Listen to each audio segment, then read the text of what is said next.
Fillimisht Allahun e madhëruar falenderojmë për mirësitë, begatitë, dhunti që Allah na i ka dhënë, për sytë që na i ka qelë, zemra që na i ka hapë, për Kur'anin që na ka zbrit, për Muhammedin sallallahu alaihi wasallam udhërofyes që na ka dhënë, për mundësinë që të ngritemi në nivelin më të lartë të raporteve të jemi vëllezër dhe motra së bashku në njërin e udhëzimeve të Islamit, qofshim së bashku edhe në xhenet. Pas salimit të Allahut, falenderoj vëllezërit, xhallarët që janë për kujdesë për këtë takim sonte, gjithë juve këto që i keni ardhur, edhe mikun tim, edhe atë me cilin jena ballafaquar në misionet shumëta më herët. Allah shpërblet për fjalët. Ndoshta këtyre fjalëve që i tha padyshim i gëzoj dhe dashamir, po për këtë nder në fund të doktoratës që më dha, me një baba më gëzohet mas shumë, që se tha, brebiri janë veç të mirë, po bëjë doktorat. Andaj të që përse që kështë unë të jëmë doktor. Një doktorat që më dha një mik që dashamir, zotë i shërblet, të nëndirit shumë. Të ndëruar, pranishtë vëllezër dhe motra, sinqerisht kam kënaqësinë që sonë të jam zbashku me juve. Nuk është hera e parë që ngjitem mbi këtë binë, nuk është hera e parë që jam para jush, para vëllezërve dhe motrave në Tetov, dhe sarë që ngjitem këto ndi përjetimet njëjta, një ngrohtësi të një mikpritje të veçantë, sinqert, e cila të bën që sarë ftohesh të kthesh pa hezitim, të vesh duke lënë gjitha angazhimet e punët e tjera, ti përgjigjesh në thirrje që padyshim e din se kemi gjetë një prezencë madhështore, një mikpritje masive, e sa të bën më një shumë mirë. Faleminderit shumë. Sa i përket temës që është kërkuar sonë të flasim për te, padyshim se në Ramazan dëgjojmë ligjëratat shumë të mësimet të ndryshme, dhe shpresoj që gjitha këtu padyshim i shërbejnë kësaj teme. Kjo temë është që shërbehet nga gjitha temat e tjera. Veçanërisht në kohën tonë, kur njeriu zotëron drejtimin me të vërtet të gjërave gjigande, zotënon drejtimin e anijeve kozmike, sateliteve të ndryshëm, aeroplanëve gjigant, anijeve të shumta, me për fat keq ka humbur zotënimin mbi vetveten. E ka humbur veç për një fakt, për faktin se nuk e njeh pozicionin që atij i takon. Të ndryshëm për me drejtu një makinë, duhesh me ditë me drejtu, po para se me ditë, duhet me ditë ku më ullë. Nëse ullësh në ullësën, mrapa nuk mund të drejtash. Nëse ullësh i këthym në shpinë katimonin, nuk mund të drejtash. Duhesh të ullësh në pozicion e duar, të kthejesh ka duhet, pastaj ti ndërmarrësh masën e duara dhe ta drejtosh makinën si duhet. Edhe njeriu ashtu. Fatkeqësia e njeriu të kohës sotshme është se nuk është në pozicionin e kërkuar. E ka ndru pozicionin. Dhe për faktin se e ka ndru pozicionin, e ka humb edhe menaxhimin dhe drejtimin e vetvetes. Refuzon me qenë robi i Allahut, refuzon që të jetë i përullur dhe i gjynzuar para shpallës së Allahut, dhe kështu që duke tentuar me ulë në karriget e tjera, nuk e gjen rahatin. Nuk e gjen qetësinë për faktin se të gjitha ato nuk janë të përshtatshme për qenë ulëse e njeriu. Andaj të nderuar, kur flasëm për njeriun dhe shpalljen, ne flasëm për një kujdes të veçantë të Allahut ndaj neve. Flasëm për një përgëdhelje hyjnore ndaj neve, i cili nuk na lëshon dorën asnjëherë. Kujdeset për neve gjithmonë, mos të humbim, mos të bredhim, mos të shndrojmë jetën në eksperiment, mos të shndrojmë në humbje, por që nga dita e parë e haprimin këtë dunja të shkojmë gjithmonë nga ngritja, arritja dhe suksesi. Shpallja është ngjarja më e madhe që ka ndodhur mbi fytyrën e tokës. Që Allahu të komunikon me njerëz në tokë për të udhëzuar ata, nuk ka ngjarje më madhore. Madje edhe shkputja e këtij komunikimi është nga fatkeqësitë më të mëdha që na kanë ndodhur. Për këtë arsye ka thënë pejgamberi sallallahu alaihi wasallam, çfarë do fatkeqësie që t'ju ndodh në dunja, kujton e fatkeqësinë e vdekjes time. Nga se kjo pastaj gjitha fatkeqësitë i bën më pak me ndikim edhe më dobta. Baramendone sikur të ishte sot pejgamberi sallallahu alajhi wasallam, si është situata. Çdo përgjigje që vjen nga qielli, çdo problem zgjidhet nga qielli e kështu me radhë. Andaj ka qenë një grua në Kuba ka banuar, ka qenë si nëna e pejgamberit alayhi salatu wasalam. Çdo javë e vizitonte pejgamberi alayhi salatu wasalam e ka pasur Ummu Ayman. E kishte të afërt pejgamberi sallallahu alajhi wasallam sa që edhe flinte në prehrin e saj. Ajo ja fërkonte kokën e i flinte në prehrin e saj. Dhe vdiq pejgamberi sallallahu alajhi wasallam, tashmë Ebu Bekri dhe Omeri radiallahu ta'ala anhu vazhduan me e vizitu këtë grua, pasi që e ka vizitu në vazhdimësi Muhamedi sallallahu alajhi wasallam. Të ndëruar ku shkuar me e vizitu këtë grua, ajo filloi me qanë. Ata menduan se po qanë, pse s'është në pejgamberi me ardhë e t'ja përdhel kokën. Ata menduan se po qanë për mungesën fizike të pejgamberit sallallahu alajhi wasallam, ata i thanë, me të vërtet pejgamberit të Zoti ka qenë më mirë sa që pa në dunja. Qëllin ngushlimi. E çfarë tha Ummu Ayman? E di, tha vallahi, se pejgamberi ka gjetë më mirë se që ka pas. Por tha ne këpotëm komunikimin me qiellin, andaj po qajët. Në s'ka mu ajete, s'ka mu sure. Ta shka përpjekë nësi e kuptoj mirë po. është ndërprej komunikimin me qiellin, andaj ai që ne përcillte komunikimin ai ka shkuar. Kështu e kam mësuar shpallën të ndërrodhës dhe motra. Kështu e kanë çmuar këtë komunikim, e kanë mësuar këtë begati. Për shkak se në këtë shpallë e kanë gjetë udhëzimin, vetveten, orientimin, fuqinë për ta menaxhuar vetveten e kretë ato që ka njeriu në bën njeriu në jetën e kësaj bote. Je hapa që Allahu ja ka dhënë me të vërtetë që ta menaxhon si duhet jetën e kësaj bote. Shpalla të ndëruar me cilën pjesë të qenjes tonë komunikon, cilën pjesë e fuqizon, që tashmë ajo ta merr timonin në dorë, me zemrën. Nga se Allahu xhallahu ala bëri zemrën lider të qenjes. Dhe nuk ka gjymtyr tjetër që komunikon me shpallin për se zemrës. Dhe zemra vetëm këtë mënyrë fuqizohet dhe dominant pastaj mbi epshin dhe menaxhin e tij. Në momentin ku njeriu shkputet nga shpallja, nuk e ushqen zemrën me shpallje, por fokusi i tij kryesor është aspekti material, atëherë nga aspekti material përfiton epshi e jo zemra. Ajo dobësohet, ndërsa epshi fuqizohet e dominon zemrën, madje pastaj edhe menaxhon dhe bën për veti që përmes zemrës ta menaxhon syrin, e gojën, e veshin, e tërë trupin e njeriu. Prandaj, për t'ju kthyer vetvetes me shpallje, duhet t'ja kthejmë zemrën në pozitën që i takon. Sikur që tha pejgamberi sallallahu alajhi wasallam, në trupin e gjymtyr, nëse ajo është në rregull, i tërë trupi është në rregull. Nëse ajo është, domethënë, jo në rregull, nuk është pozicion që duhet, i tërë trupi pastaj është i çrregulluar. Tha ela wahiya qalb. Tha kjo copë është zemra. Sot e shohim që njerëzit pak kanë, sinqerisht, pak kanë angazhim për zemrën. Nëse pak ke shtrëngim në gjoks, bën me 10 rëngjizime. Viziton me 10 kardiolog, që gjesh një qetësi në diagnozën e kërkuar dhe ta marrësh trajtimin e duhur. Ndërsa, a keni dëgjuar ndonjëherë dikush që ankohet nga zilia në zemër dhe shkon tek mjeku i zemrave e kërkon zgjidhje për zilin, apo urrejtjen, apo mungesën e adhurimit nuk po e gjen si duhet e kështu me radhë. A dini pse ndodh kjo punë? Për shkak se shpallja nuk e ka pozitën ku duhet. Nuk kemi komunikim si duhet me shpallën. Ibn Xhauzi rahimullah të ndërrozë nga dietarët e mëdhej thotë: një herë e humba kënaqësinë e adhurimit. Do të thonë, si pasojë një përjetimi të një lavdate, thotë e humba kënaqësinë e adhurimit. Nuk e gjeja më të kënaqësinë e adhurimit.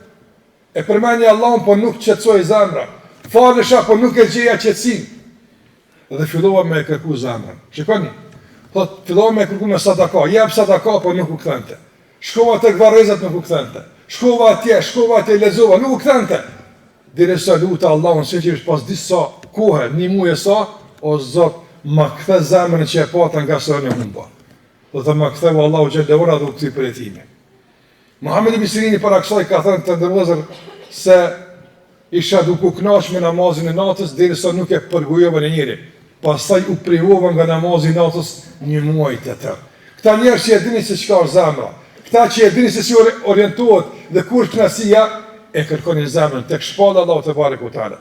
Sot shpalla fatkeqësisht të vëzën dhe motra nuk e gëzon respektin e duhur në mes të njerëzve. Prandaj as njerëzit nuk e gjejnë rrugën për me dalë nga labirinti i kësaj dhunjaje që vazhdimisht bredhin dhe ta çon mallën se ajo që Allah përshuan Beni Israelit që janë sill, prapë janë këtu në pikën e njëjtë. Janë sill, prapë pikën e njëjtë. 40 vite me radhë jeti hunë filart. Kam bredhën për tokë, duke menduar se po e gjejnë rrugë dole, po se kanë gjetë. Sot njeriu bredh, kërkon dhe pyetjeve më esenciale nuk del me dhënë përgjigje, për faktin se nuk i kërkon ku duhet. Prandaj ne duhet të kthehemi shpallës së Allahut te barekutaala. E ky kthim të nderuar në kupton disa procese më rëndësi, duhet t'i përmani vetëm të ripetyne. Çështja më esenciale që ka të bëjë me shpalljen, që përmes saj t'i kthehemi veteve tona, ta njohim veten tonë dhe shumë të arritur atyra që do t'i përmani në fund, procesi i parë më të shumë është ta kthejmë shpalljen në vendin e duhur. Ku e ka shpallja vendin? Në epicentër, në bazën dhe themelin e jetës tonë. Që gjithmonë atë të kthejmë, sikur se Allahu tha, fa in tanaza'tum fi shay'in farudduhu ila Allahi wa Rasul. Momenti kur keni mos pajtime, kur keni huti e bredhje, kthehuni tek Allahu dhe i dërguari i tij. Ta kemi në epicentër shpallën çfarë ka thënë Allahu xhallahu ala dhe pejgamberi alayhi salatu wasalam. Kështu ne kam mësuar dietarët e ashëm të nderuar. Kështu bënte Abu Hanifa rahimullahu thonte se përpjekja ime është personale, ndërsa synimi më është ta gjej çfarë ka thënë Allahu dhe pejgamberi alayhi salatu wasalam. Imam Shafiu rahimullahu kështu në një diskutim me një prej nxënësve të tij, ai dha një hadith që nuk ishte në përputhje me mendimin e Imam Shafiut. E atër i tha, o hoqë, qëfar do të bësh në raport me këtë hadith? Imam Shafiu tha, a nuk më konsideron musliman? Qëfar bëj tjetër? Ta përplasi fjallën time për toke e të marrë qëfar ka thënë Muhamedi sallallahu alaihi wasallam. E kishin në epicentër, në bazë, në themel, qëfar ka thënë Allah dhe pejgamberi alaihi salatu wasalam.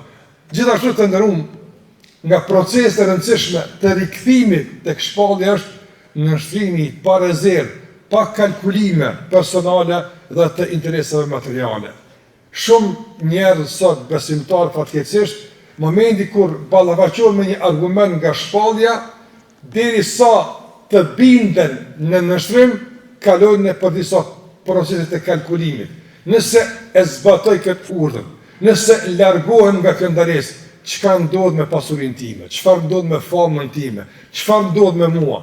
Jo sikur që e dëgjuam vargjet apo përjetimet e asoj motrës që është bo muslimane, e cila gjitha kalkulimet e kësaj i kalin anash për t'i hapë zemrën shpalljes. Ky është procesi që na duhet. T'i hapim zemrën pa kalkulime.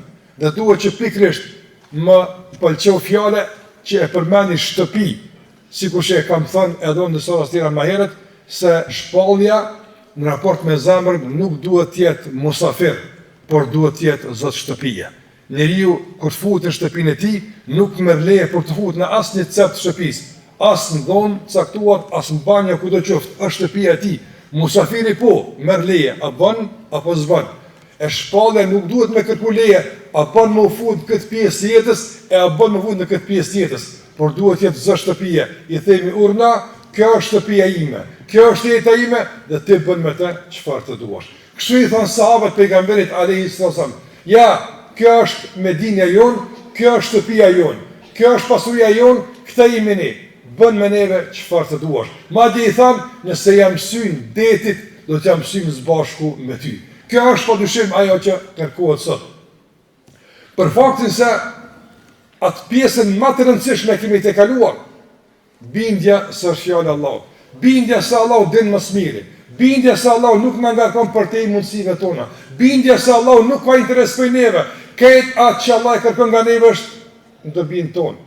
Andaj pas këtij deklarimi, çka mbetet përveç nështrimit? Çka mbetet përveç dorëzimit, karshi asaj që e ka përmend Allahu në shpallje. Prandaj duhet që me të vërtet t'ia hapim zemrat fjalës së Allahut, veçanërisht në këtë muaj të Kuranit të nderuar përmeshëm. Edhe të bëjmë një ballafaqim të sinqert mes jetës tonë, mes veteve tona, mes komplet organizimit të jetës, në përputhje me atë që Zoti e ka pranuar në Kur'an. Ku jemi ne? Si jemi ne me këtë organizim? Si jemi ne me prioritetet e Kur'anit? Temat e Kur'anit, a janë temat tona? Pyetjet e Kur'anit, a janë pyetjet tona? Problemet që ngrit Kur'ani, a janë problemet tona? Apo kemi shpërputhje të madhe mes asaj që na bëjmë edhe asaj që Kur'ani kërkon nga ne? Të nderuar, shumë ka pyetje sa që njerëzit bëjnë. A janë ato pyetje që Kur'ani kërkon? Shumë ka tema madhore që Kur'ani vazhdimisht na sjell dhe tyne, a janë temat tona ato? Sot kush na imponon temat? Kush na imponon sot realisht çështje që na më të mirën? Fatkeqësisht ka shara referencë për kënja mediumet që kanë për qëllim klikimet, përfitimet, ndërsa më spaku ti e interesi tyne, në kuptim të përmirësimit. Dhe njerëz mirën ato tema që hudhën e tregun e diskutimeve të njerëzve, duke qenë anash tema që Allahu i ka ngrit dhe kërkon nga njerëzit më marrë me to. Shikoni për shembull për çfarë tema Allahu flet në Kur'an. Tema më madhore që Allahu për të flet në Kur'an është tema që ka të bëjë me Allahun te barekuta. Njohja e Allahut xhalla xhelaluhu. A njohim Allahun xhalla xhelaluhu? A një Zotin ton? Kush është ai që të ka krijuar? A është temë diskutimit? A është temë interesimit? A është prioritet Allahu xhalla xhelaluhu? Apo më shumë intereson jeta e dikujt? Për shembull, mund të jetë nga elita, mund të jetë nga strada, kur të qoftë. A nuk është e tmerrshme të nderuar vëllezër? A nuk është e tmerrshme që në mesin e besimtarëve, në mesin e popullit që është deklaruar si shumicë muslimane, të zbrazën e boshatisën rrugët, kur në emisione prezentohen shtëpit, ku flitet për intimitetin e privatësi e njerëzve më shturur të mundshëm apo, dhe njerëzve që fatkeqësisht asnjë vlerë njerëzve nuk promovojnë, përveç dëgjenimit dhe shturës. E njerëzve intereson e çka do i thotë tash ky asaj, e si ajo do t'ia kthen këtij, e kështu me radhë. Që kjo është tema kryesore e shumë njerëzve apo, ose për shembull sa ushit filan futbolleri, e sa shkoi ky, e sa është pasuria këtij. Ja këtu janë temat. E ku është Allahu në jetën tonë? Ku është pejgamberi alayhi salatu wasalam? Prandaj kur e humb orientimin e tema, kemi humb edhe vetveten. Allahu xhallahu ala në çdo sure flet për ahiretin, flet për përfundimin tonë. A dini çka na prat nga vdekja tutje? Një rrugë e gjatë, plot probleme, sfida të lasha. A e bardh këtë galeti, si do ja bësh? A ke informata për atë botë atje? Të nderuar, a e dini sa jemi të privilegjuar sinqerisht me detaje të udhëtimit deri në fund? Askush nuk e din për neve si musliman. Ti e din që nga momenti kur i mbyll syt, e deri në fund çka ndodh me ty, ka do të shkosh, çfarë do ndodh. Allahu të ka përgatit me të vërtet me detaje të informatave që asgjë nuk ka mundësi me të befasu, kurgjë. Neve s'na befason kurgjë në dunja, absolutisht s'na befason. Jemi të përgatitur për çdo situatë. Edhe pse nuk e dim çka do të ndodh. Pse? Nga se e dim se është me caktimin e Allahut, nuk ndodh pa lejen e Allahut. Prandaj çfarë themi? Allahu e ka caktuar dhe ne e pranojmë. Pastaj pas vdekjes, a befasosh me ardhmën e melekut e kur të pyet, Zoti yt, feja jote, pejgamberi, a befasosh? Jo. Pashka që të ka mësua Allahu dhe pejgamberi alayhi salam. Por nëse këto tema nuk janë bosh të interesimin tonë, nuk janë epiqendra ka sillemi ne, do të befasohemi madje shumë herë dhe ju këndshëm me ato çka do të ndodh me neve në dunja edhe në botën tjetër. Prandaj në nështrim një para zerë dhe që nga ky nështrim të fillojmë me temat e Kur'anit, ato të bënë bosh të jetës tonë, i diskutimit tonë, familjar e shoqëror. Dhe procesi i tretë i fundit i rikthimit tek shpallja për të rikthy ka vetvete të ndërvozur është që ta rregullojmë kuptimet tona në përputhje me rregullimin që i ka bërë Kurani kuptimeve të tilla. Sot ka shumë koncepte që qarkullohen në mes të njerëzve, por fatkeqësisht të definuara dhe të ndërtuara nga burime tjera, nga referenca tjera, jo nga referenca shpallës. Si e ka kuptuar njëri lirinë sot, lirinë individuale? Kryesisht të ndërlodhë shikoni edhe meditoni. Liria sot kryesisht ndërlidhet me lirinë e mëkatimit. jo me lirin e adhurimit. Liria e mëkatimit sot është e garantuar, por jo edhe liria e adhurimit. Apo? Për shembull, sot kemi ende betejë se a me u falë për shkolla apo me s'u falë. A do e falim gjumon apo do e falë gjumon. Apo? A do të shkon një vajzë mbuluar në shkollë apo nuk do të shkon e mbuluar në shkollë. Betejë. Mirë po, liria tjetër është plotësisht e garantuar. Ajo që realisht ka të bëjë me epshin, me përmbushjen e aspektit material e kështu me radhë. A është kuptuar si duhet drejtësia në mes të njerëzve? A është kuptuar si duhet për shembull shumë koncepte tjera që na ka mësuar portu Allahu dhe pejgamberi sallallahu alajhi wasallam. E Muhamedi alayhis salam të ndërruar vëllezër dhe motra, shpesh herë i mësonte sahabët përmes pyetjeve se a dini kush është ky? A dini kush është ky? Që fillimisht të dëgjon nga ata çfarë ata dinë e pastaj do e të kuptimin e duhur të konceptit që për te po fliste. Për shembull, pejgamberi më tha, e të drune me një muflis, a dini kush është i falimentuar, kush ka humbë? Thonë sahabët, tek ne, tek ne, i falimentuar është ai që ka humbë pasuri, s'ka dinara, s'ka dirham. Çfarë tha pejgamberi? Sa është i falimentuar kjo? Çfarë falimentuar kjo? I falimentuar, i dështuar është ai i cili vjen ditën e gjykimit me namaz, me agjërim dhe sadaka. Shiko, këto tria dhëri madhore, mirë po, ka ofendu kë, ka të shakë, ka marrë pas me këti, ka godit kë, e pastaj këta marrin nga sevapet e ti, dhe nuk i mbetit asgjë nga sevapet. I dështuar qenë ka që s'ka sevape, jo ai që s'ka pare. I dështuar është ai që nuk ka ndërtuar raport me Allahun, e jo ai që s'ka ndërtuar raport me pozicionet saktuara dunjas. I dështuar është ai i cili nuk ka pozitë tek Allahu, jo ai që s'ka pozitë tek njerëzit. E cila është ai që është reale tek njerëzit e kundërta fatkeqësisht. Prandaj të nderuam, ne duhet t'i kthemi koncepteve kuranore. Të kuptojmë çka liria, çka drejtësia, është shumë tjera. Sot fatkeqësisht shumë nga motrat tona kanë ra viktim e thirrjeve dashakeqe të lëvizjeve të shumta feministe, apo që t'ia kthejnë disa të drejta fatkeqësisht të shtrebuara e të deformuara. E mendoj se këtu janë thirrje dashamirëse. Duke e përmbysur familjen, duke rebeluar antarët e familjes kundër njëri tjetrit, duke i mësuar fëmijët që prindi nuk është referencë, duke i thënë gruas se tu nuk je shërtore e burrit e kështu me radhë, nuk je ti robnesh, ti je e lirë je pastaj çkash të bësh robnesh e dikujt tjetër, jashtë shtëpisë tënde e kështu me radhë. Probleme që po ngulfatin familjet tona, pse po ngulfatin? Pse se kemi sot menaxhimin e familjeve tona? Pse s'kemi menaxhim mbi fëmijët tonë? Pse ankohet sot prindi s'po ngon djalin, s'po ngon vajza? Për çfarë arsye? Për faktin se e kena u preferencën, i kena u konceptet. Andaj secili antar i familjes sipas tekeve ti e kupton lirinë, e kupton drejtësinë, e kupton integritetin personal e kështu me radhë. Ti kthehemi referencës. Të dakordojmë se referenca është çka ka thënë Allahu dhe pejgamberi sallallahu alajhi wasallam. Kjo është liria. Kjo është e drejta, kjo është e mira. Andaj, kjo është më u kthy vetvetes, më u kthy referencës, më u kthy kuptimeve duhura. Të nderuar, nuk mund t'i kthemi vetvetes nëse nuk e njohim vetveten. E ku e njohim vetveten? Ku e gjen për kufizimin për veten tonë kush jeti? Për atë fjalë të Allahut te bareku. Shikoj çish Allahu ka fol për ty. Çka thot Allahu për ty? Kur flet Allahu xhalla wala për ty, nga ana e Zotit xhalla wala flet me nderim.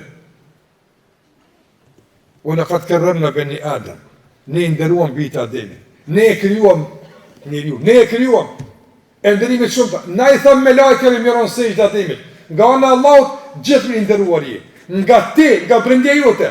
Allahu thot: "Wa khuliqa al-insanu ajula." Njeriu është shumë i ngutur. Njeriu është pastaj e ka paniku. Njeriu është domethënë ka pras. Njeriu është i tillë. Çka do kupton kjo? Se Allahu te bareku teala me këtë shpallje të ka nderuar që ti largosh këto probleme e ti menaxhosh si duhet për të shpëtuar nga këto që realisht njeriu në ngulfat në jetën e kësaj bote. Prandaj nuk mund të kthehemi te vetvetja nëse nuk kthehemi tek shpallja. Nuk mund të kthehemi tek shpallja nëse nuk e kemi në epicentër shpallën. Nëse temat e shpallës nuk janë temat tona. Nëse pyetjet e shpallës nuk janë pyetjet tona. Nëse çështjet e shpallës nuk janë çështjet tona. Nëse kemi në shrim të rezervuar të amensor, nuk mund të kthehemi shpallës e as vetvetes tonë. Nëse nuk i sinkronizojmë kuptimet tona me kuptimet e shpallës, nuk mund të kthehemi kur vetvetes, nga se kur s'e me njoft vetveten të nderuar vëllezër dhe motra. Prandaj Allahu xhalla xhelalu na ka obliguar që të kthehemi. Dhe në përmbyllje, nëse i kthehemi shpallës, i kthehemi vetvetes. E kur përmes shpallës i kthehemi vetvetes, çka ndodh tek ne? Edhe këtu janë 3 procese që i kom përmbledh shkurtimisht për i përmendim. E para të nderuar, kur shpalla na thret ti kthehemi vetvetes, na thret ti kthehemi përmes Allahut azza wa jall. Nga sa ai që nuk kthehet tek Allahu, nuk mund të kthehet tek vetvetja. Ai që nuk e njeh Allahun, nuk e njeh vetën e tij. Wala takunu kalladhina nasullaha fa ansahum anfusahum.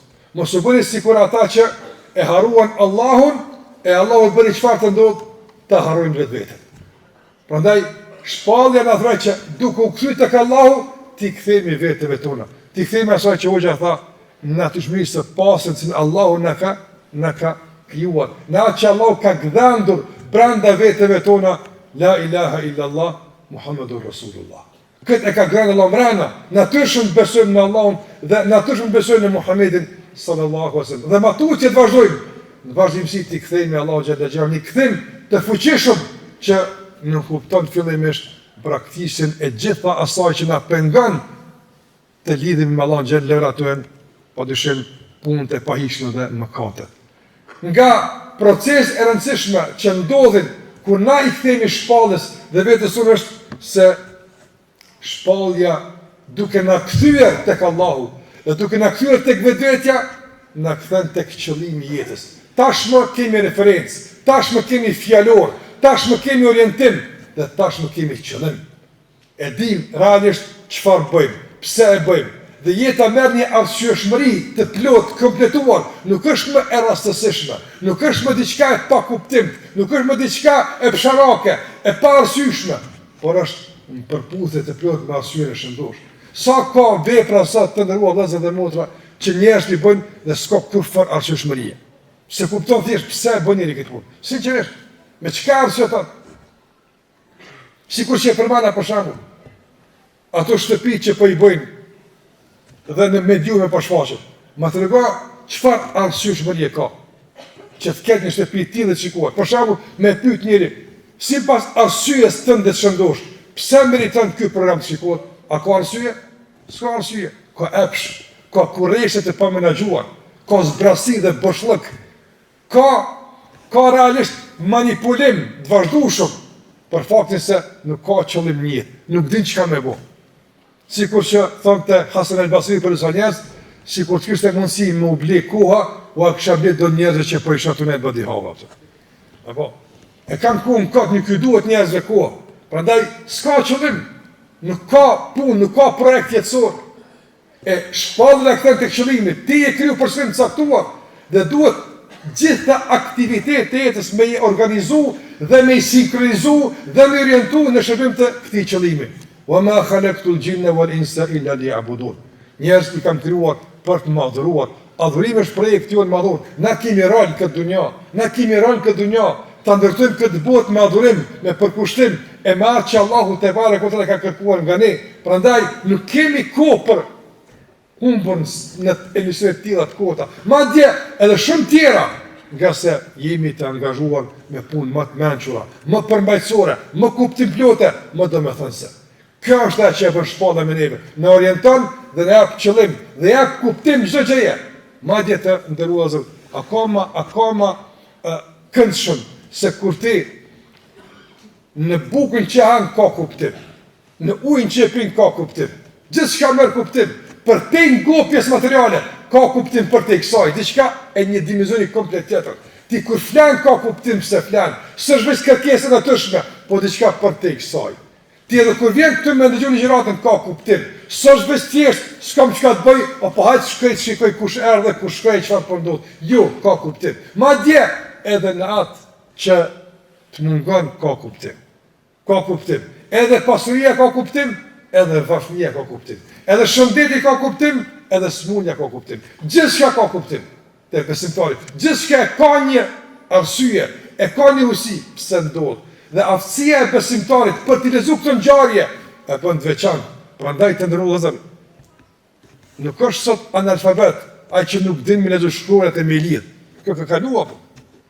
Mendoj që analfabetizmi kryesor është mos me ditë me lezu veten kush je, qëllimin e jetës. Ngjarjet pse ndodhen rreth teje, çon Allahu argumente nuk din me lezu. Ky është ai analfabetizmi kryesor. Prandaj për me e luftu këtë analfabetizëm ndaj vetvetes, ndaj qëllimit, ndaj begative, mirësive, pa dhe sprovave, fjala po ka qenë Iqra. Lezo, mëso me lezu. Çka me lezu? Me lezu jetën, me lezu ngjarjen, zhvillimin, begatit, lezo pse Allahu ta ka dërgu, lezo pse Allahu ta ka dërgu, e kështu me radhë. Prandaj aftësohesh me kuptu jetën dhe me dhënë kohën e duhur. Dhe në fund të ndërrum, shpallja nëse bëhet që që përmena në epicendre, krejt tjera të kështu më radhë, kras që në këthen të Allahu, në orienton ka qëllimi dur edhe një gjebën. E kjo është mëndaj shumë e rëndësishme për kohën tonë, për këthimin të vetvetja.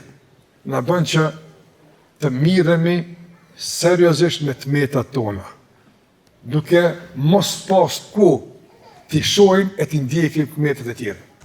Allahu Gjelle wa tha, balil insanu ala nafsihi basira.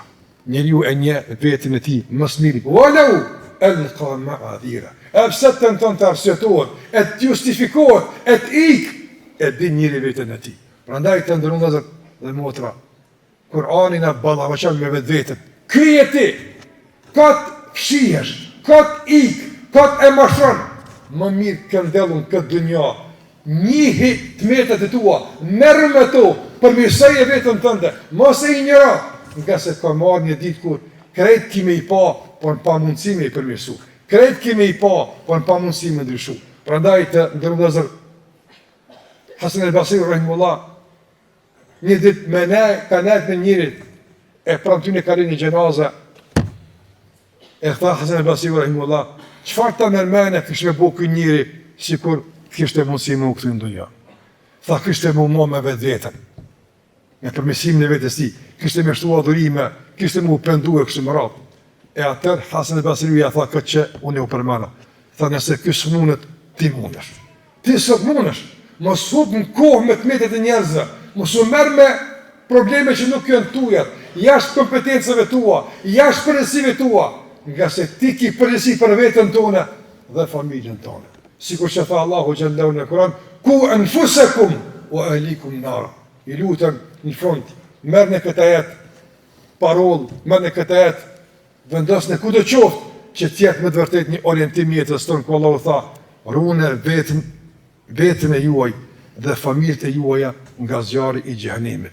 Çka në kupton? Aliu tha radhiyallahu anhu, e komentoi këtë ruajtje çka në kupton, tha, mësoni dhe edukoni.